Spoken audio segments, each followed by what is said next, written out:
The life of Reverend Martin Luther King Jr. Martin Luther King was born in Atlanta, Georgia on January 15, 1929. Both his father and grandfather were Baptist preachers who had been actively involved in the civil rights movement. It was at the age of 15 when King attended Morehouse College in 1948.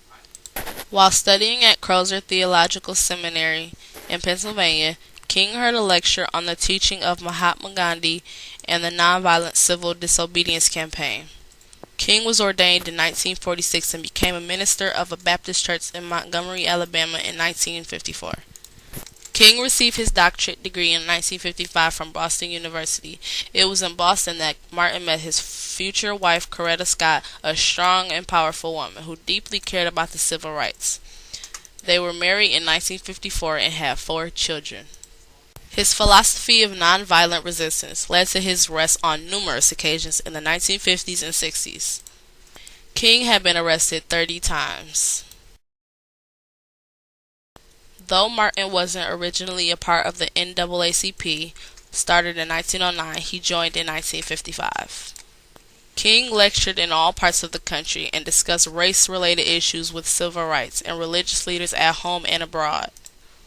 The NAACP, National Association for the Advancement of Colored People, was the most famous organization during the Civil Rights Movement. Its purpose was to ensure the political, educational, social, and economic equality of rights for all people and to eliminate racial hatred and discrimination. The legacy of the movement legally eliminated the Jim Crow laws. Jim Crow laws were the segregation of blacks and whites during the 1950s.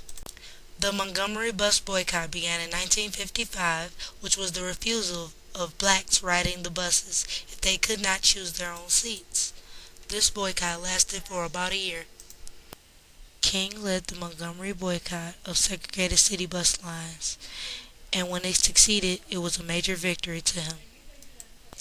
A method of protest was sit-ins, started in the 1960s, that involved one or more blacks nonviolently occupying an area for a protest.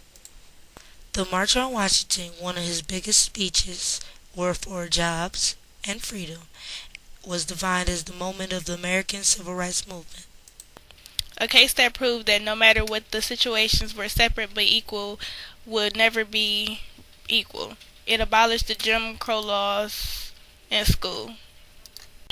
King said about organizing the Southern Christian Leadership Conference, CLC, which gave him base of operation throughout the South as well as national platform from which to speak. 1964 was when the Civil Rights Act was passed. In Memphis, Tennessee, on the evening of April 4, 1968, while standing on the balcony of his motel room, he was assassinated.